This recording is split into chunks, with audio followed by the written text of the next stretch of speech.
UPSC यानी कि union public service commission, यह सिर्फ एक एग्जाम नहीं है बल्कि भारत की सबसे प्रेस्टिजियस सिविल सर्विसेज यानी कि आईएएस आईपीएस तक पहुंचने का रास्ता है। लेकिन क्या आपने कभी सोचा है कि इसकी शुरुआत कैसे हुई? क्या इसकी कहानी सिर्फ ब्रिटिश रूल से शुरू होती है या इसकी जड़ें प्राचीन भारत की एडमिनिस्ट्रेटिव सिस्टम तक जाती है? आइए जानते हैं प्राचीन भारत से लेकर मॉडर्न यूपीएससी तक की कहानी। आज यूपीएससी भारत की सबसे प्रतिष्ठित संस्था है, लेकिन इसकी कहानी केवल 100 साल पुरानी नहीं है। इसकी जड़ें वैदिक काल, महाजनपद, मौर्य साम्राज्य, गुप्त काल, दिल्ली सल्तनत, गुप्त मुगल शासन, ब्रिटिश शासन और स्वतंत्र भारत तक फैली हुई है। इस वीडियो में लगभग हम 3000 वर्षों की उस यात्रा को समझेंगे जिसने आधुनिक यूपीएससी और भारतीय सिविल सेना को जन्म दिया। भारत में प्रशासन की परंपरा वैदिक काल से ही देखी जाती है। उस समय राज्य का प्रमुख राजा होता था, लेकिन वह अकेले शासन नहीं करता था। उसकी सहायता के लिए मंत्री, पुरोहित, सेनापति, ग्राम प्रमुख और अन्य अधिकारी नियुक्त किए जाते थे। दो महत्वपूर्ण संस्थाएं थी, सभा और समिति। ये राजा को सलाह देती थी और शासन में संतुलन बनाए रखने का कार्य करती थी।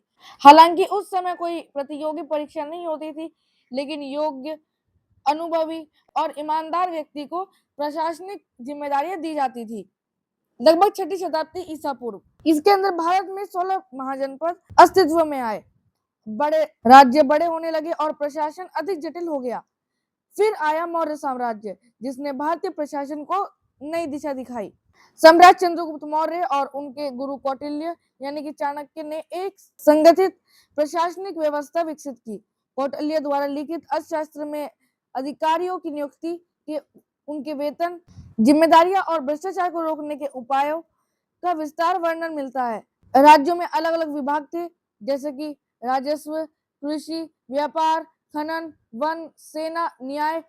अधिकारियों की नियुक्ति उनकी योग्यता, निष्ठा और क्षमता के आधार पर की जाती थी। इसे भारत प्रशासनिक व्यवस्था की सबसे मजबूत प्रारंभिक नींव माना जाता है। उसके बाद आया गुप्त काल। गुप्त काल में प्रशासन और अधिक व्यवस्थित हुआ। प्रांतीय और स्थानीय स्तर पर अधिकारियों की नियुक्ति की जाती थी। ग्राम पंचायतों की भूमिका भी महत्वपूर्ण थी। इसके बाद फिर आया दिल्ली सल्तनत और मुगल शासन। मुगल सम्राट अकबर ने प्रशासन में कई सुधार किए। उन्होंने मनसबदारी प्रणाली शुरू की। मनसबदारों की नियुक्ति योग्यता, सैन्य क्षमता और प्रशासनिक अनुभव के आधार पर की जाती थी। राजस्व व्यवस्था को व्यवस्थित करने में राजा डोरलमल का योगदान आज भी याद किया जाता है। हालांकि उस समय आधुनिक प्रतियोगी परीक्षा जैसी कोई व्यवस्था नहीं होती थी। ब्रिटिश शासन और आधुनिक सिविल सेवा की शुरुआत। 1757 की प्लासी की लड़ाई के बाद ब्रिटिश ईस्ट इंडिया कंपनी का प्रभाव बढ़ा। धीरे धीरे अंग्रेजों ने पूरे भारत पर नियंत्रण स्थापित कर लिया। इतने बड़े क्षेत्र का शासन चलाने के लिए प्रशिक्षित अधिकारियों की आवश्यकता थी। इसी कारण इंडियन सिविल सर्विसेज यानी कि आईसीएस का विकास हुआ।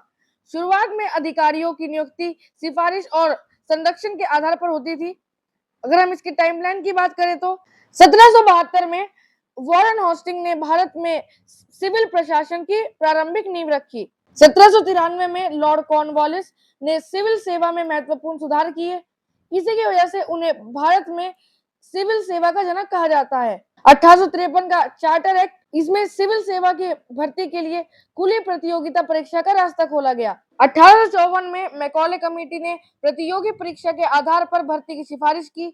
1855 में लंदन में पहली बार खुली प्रतियोगी सिविल सर्विस परीक्षा आयोजित हुई। हालांकि यह परीक्षा केवल इंग्लैंड में होती थी, इसलिए भारतीय युवाओं के लिए इसमें सफल होना बेहद कठिन था। बाद में भारतीय नेताओं ने मांग उठाई कि भारतीयों को भी समान अवसर मिलना चाहिए। इसके बाद 1861 इंडियन सिविल सर्विस एक्ट पारित हुआ। इस कानून ने सैद्धांतिक रूप से भारतीय को भी सिविल सेवा में नियुक्त होने का अधिकार दिया।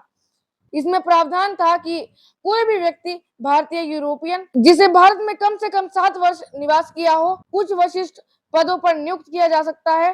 हालांकि भारतीयों को अनुमति दी गई थी, लेकिन परीक्षा केवल इंग्लैंड में अंग्रेजी माध्यम से होती थी। कम आयु सीमा, लंबी समुद्री यात्रा, भारी खर्च और ब्रिटिश शिक्षा प्रणाली पर आधारित पाठ्यक्रम भारतीय उम्मीदवारों के लिए बड़ी बाधाएं थी। फिर भी भारतीयों ने इन बाधाओं को चुनौती दी।